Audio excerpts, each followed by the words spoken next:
يا مساء الفل. حاجة من الحاجات اللي عايز أتكلم فيها هي المفاهيم ما بين زمان وما بين دلوقتي. الحقيقة إن أحد المفاهيم دي هو الاستخسار. الاستخسار كلنا كنا عارفينه، كان عبارة إن أنت بتروح تسأل واحد بتقول له هو المنتج ده بكام أو السلعة دي بكام أو الخدمة دي بكام، فيقول لك دي بكذا، فتقول ياه أنا لسه هدفع كل ده. تيجي رايح مشوار فتيجي تحسب بقى انت في المكان اللي انت فيه وما بينك وما بين المشوار قد ايه، تلاقي مثلا فوق الساعة، فتقول يا هو انا لسه اروح كل ده. انت هنا استخسرت وقت.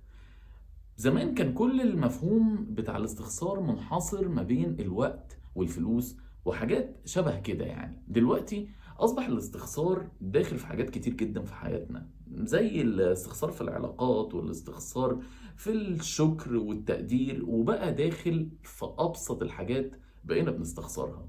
وده بالتالي بياخدنا لموضوع فيديو النهاردة، ألا وهو الاستخسار.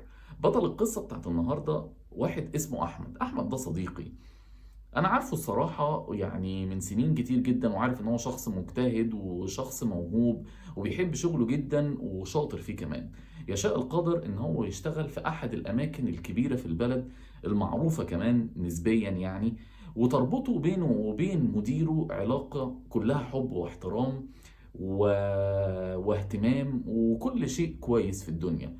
لدرجة أحمد كان كل حاجة عنده هو إن هو يقدم شغله على أكمل وجه، نظرا لأن هو بيحب صاحب الشغل وبيكن ليه كل احترام. تعدي الأيام وأحمد زي ما هو بيقدم شغله وبيجتهد فيه، ولكن كان بيلاحظ حاجة غريبة جدا، إنه كل ما بيجي يقدم الشغل لصاحب الشغل عمره ما لقى التقدير ولا الشكر اللي هو مستنيه. دايما بيلاقي الكلام منقوص، حاجة كده تأدية واجب. تعدي السنين والأيام وكل واحد فيهم يروح في حتة معينة وفي مكان معين ويفترقوا، يعني كل واحد الحياة بتاخده بشكل ما.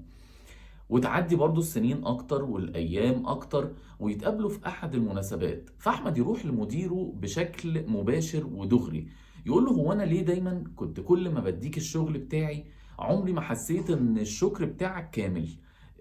حسيت دايما إن هو ناقص شكر ملوي كده.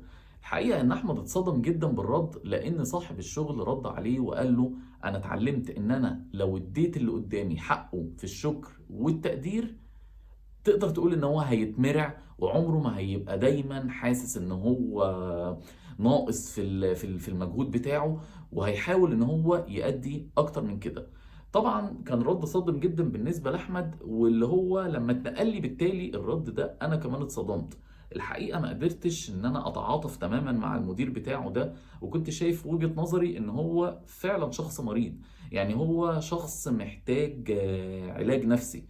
ايه اللي يخليك ان حد يبقى بيديك كل حاجة عنده وانت بمجرد حتى كلمة شكر مستخسرها فيه؟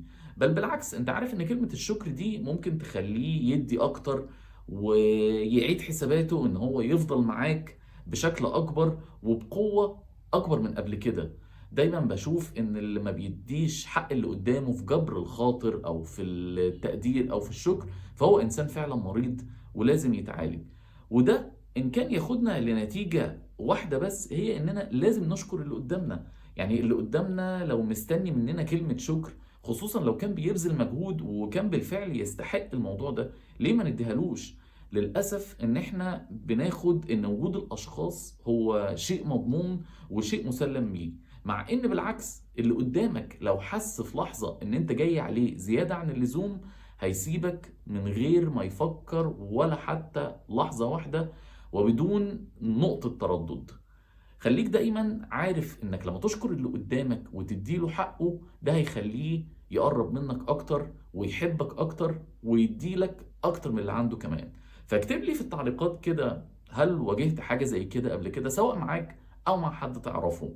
انا محمد حلمي، وده اول فيديو مصور ليا، واللي جاي ان شاء الله هيبقى اكتر وحكايات اكتر. سلام.